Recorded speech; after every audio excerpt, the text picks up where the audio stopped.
డిమాండ్ల సాధన కోసం శాంతియుతంగా నిరసన తెలిపిన ఆశా వర్కర్ల మీద పోలీసులు అక్రమ కేసులు పెట్టడాన్ని బీఆర్ఎస్ కార్మిక విభాగం అధ్యక్షులు రాంబాబు ఖండించారు.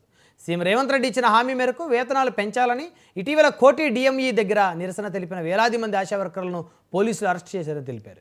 ప్రశ్నించిన వారి మీద రేవంత్ సర్కార్ కక్షపూరితంగా వ్యవహరిస్తుందని మండిపడ్డారు.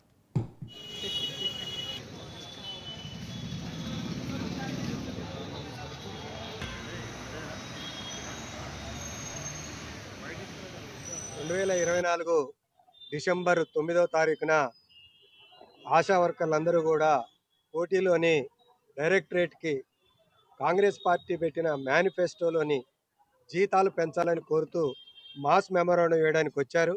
ఆ రోజు మాస్ మెమోరాండం వేయడానికి పోలీసులు సహకరించకుండా, పోలీసులు అప్రజాస్వామికంగా మహిళలు అనేది కూడా చూడకుండా విపరీతమైన దాడులు చేశారు. అలా అనేక విజువల్స్ వచ్చినాయి.